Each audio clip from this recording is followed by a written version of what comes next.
Женщина, которую боятся потерять.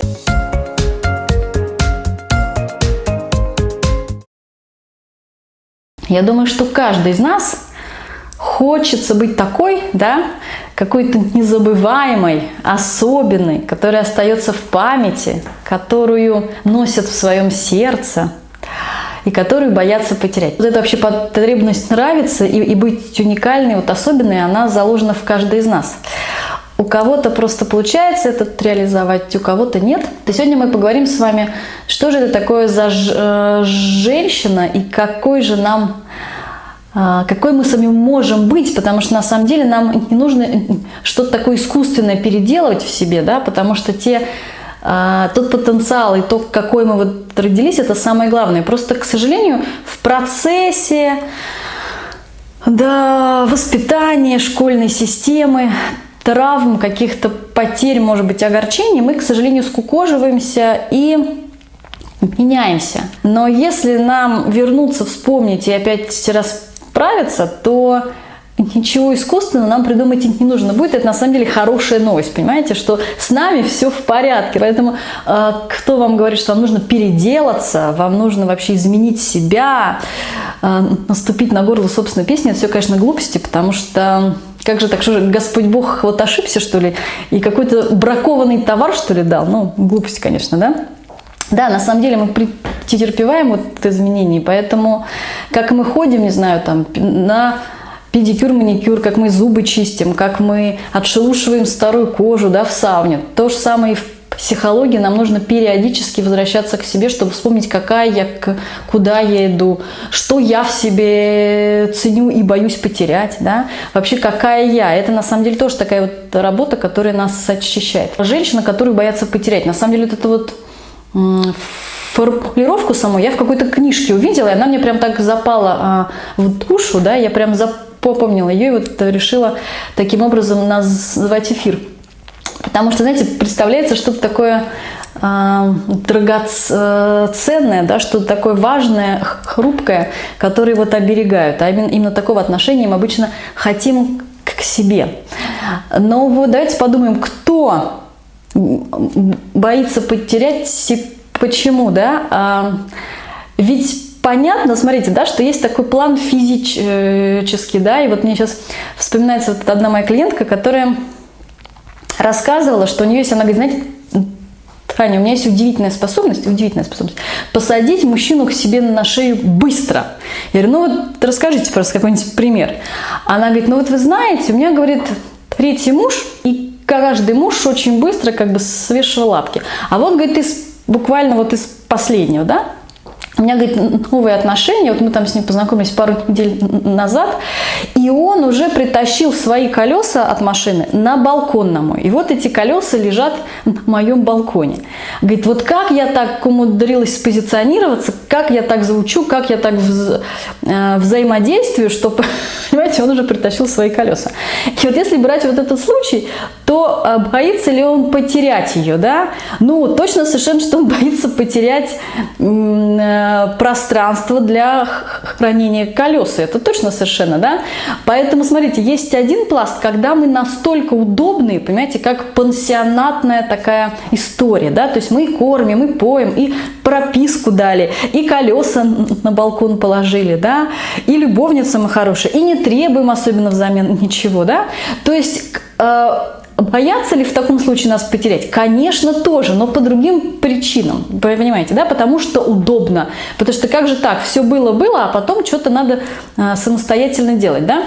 Вторая история, еще одну про одну мою клиентку, которая, когда мы с ней разбирали, каких отношений она вообще хочет с мужчиной, она мне стала описывать такое, что, вы знаете, так мне важно, чтобы он меня так любил, чтобы он меня так боялся, чтобы жить без меня не мог. Вот если вдруг что-то, я ухожу или меня долго нет, он мне прямо звонит и ревнует, и просто жить не может, не знаю, чуть ли там волосы на себе не рвет.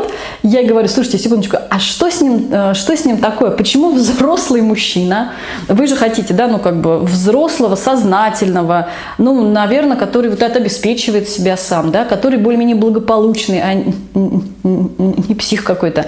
С чего он вдруг начнет вот так вот, знаете, болезненно любить, что прямо даже вы там делаете всякие разные штуки, а он вот еще сильнее любит. И она такая остановилась, подумала, говорит, слушайте, а правда, я никогда об этом... Это что же, это какая-то, говорит, не очень здоровая история. Я говорю, да, это не очень здоровая история. Это ваша потребность компенсации на самом деле, да, то есть, и у нее еще была такая история, ей, как только он вот так любит, что превращается в коврик, она от него уходит, потому что, конечно же, он ей становится неинтересным, понимаете, да, вот это другая история, это, на самом деле, когда любви мало было в детстве, то потом нам хочется эту любовь видеть и вот бросать это, да, вот это тоже патология, потому что она не ведет к счастью, да, а вот мы с вами будем говорить сегодня о том, когда вы даете что-то такое, что ведет к счастью и вашему, и к партнеру тоже. Да? Поэтому, значит, оставляем колеса с балконом, это одна история, оставляем патологическую такую любовь, зависимость, когда если милого нет, то хоть в петлю.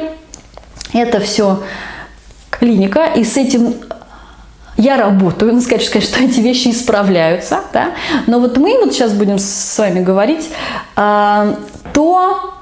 что же женщина может дарить мужчине и почему он ее бережет, уважает, любит и холит и лелеет, да, если это не какие-то конкретные физическая там, помощь, участие, хозяйство, да, там, дети. Вы знаете, вот очень вот интересная штука. Вот если вы сейчас вспомните себя, девушки, вспомните себя, вот не знаю, в лучший период, в какой-то лучший период. Вот когда вы сами, знаете, вот если бы теперь представьте, что вы мужчина, да, и вот вы обратили бы на себя внимание, да, вот именно в этот период. Вам кажется, что вы вот в этот период были самая благополучная, самая легкая, самая какая-то самодостаточная, самая веселая, способная принимать других, а не переделывать и вот упрекать их, да.